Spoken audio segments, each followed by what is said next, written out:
வணக்கம். பிஆர்டி தங்கம் வலைதள செய்தி சேனலின் பக்தி தலைமை செய்தியாளர் ஈஸ்வரன். பக்தி செய்திகள் வாசிப்பது கீதா.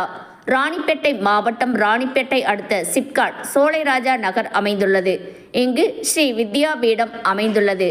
ஸ்ரீ வித்யா பீடத்தின் ஸ்தாபகர் ஸ்ரீ பாரதி முரளிதர சுவாமிகள் தலைமையில் 19/3/2026 தேதி காலையில் கோவில் வளாகத்தில் உள்ள அனைத்து தெய்வங்களுக்கும் ஸ்ரீ பாரதி முரளிதர சுவாமிகள் திருக்கரங்களால் மகா அபிஷேகம் நடைபெற்றது. அதனைத் தொடர்ந்து ஆராதனை, தீப ஆராதனை நடந்து முடிந்து மாலை 7 மணி அளவில் முதல் நாள் இன்று வசந்த நவராத்திரி விழா தொடங்கி நடைபெற்றது. தொடர்ந்து 9 நாட்கள் இந்த வசந்த நவராத்திரி விழா நடைபெறும். முதல் நாள் தொகுப்பாக இந்த செய்தி தொகுப்பு. ஓம் சக்தி ஆதிபராசக்தி தத்துவ வித்தே முழு நிலவே பருவ மழையே பூக்குழி பெருநெருப்பே சித்த வித்தே மகேஸ்வரியே அறக்கரை அழித்த மாரியே மாதம் முப்பொழிவே தித்திக்கும் அமுத தேன்மழையே சீரிய நாகமணி மகுடச் செல்வியே பக்தர் படையில் 9 வகை நீர்க்குடம் காவடி தீச்சட்டி ஏற்றருள்க தாயே அம்மையே அன்னையே ஆத்தாளே அருள் அளித்திடுக. ஓம் சக்தி ஆதிபராசக்தி ஸ்ரீ ராஜா ராஜேஸ்வரி அன்னை திருவடிகள் சரணம்.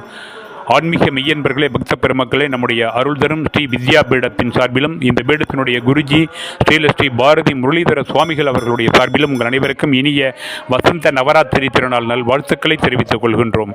இன்று தொடங்கி 9 நாட்களுக்கு நம்முடைய ஸ்ரீ வித்யா பீடத்திலே ஒவ்வொரு நாளும் காலையில் அனைத்து தெய்வங்களுக்கும் சிறப்பானதொரு அபிஷேகம், மாலையிலே லலிதா சகஸ்ரநாம குங்குமார்ச்சனையுடன் தூப தீப சோடச ஆராதனைகள் மிக சிறப்பான முறையிலே நடைபெற்று குருஜி அவர்களுடைய அருளாசியோடு அவருடைய திருக்கரங்களால் அனைத்து பக்தர்களுக்கும் விபூதி குங்கும பிரசாதத்துடன் அன்னதான பிரசாதமும் வழங்கி சிறப்பிக்கப்படுகிறது.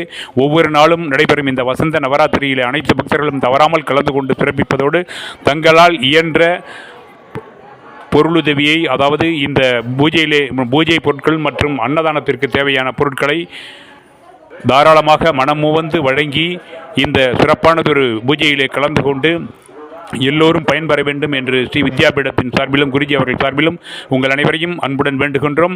இந்த பூஜையினுடைய நவராத்திரியினுடைய நிறைவு நாளை முன்னிட்டு ஸ்ரீ ராமநவமி சீதாராம திருக்கல்யாண உற்சவம் மிக சிறப்பான முறையிலே நடைபெற இருக்கிறது.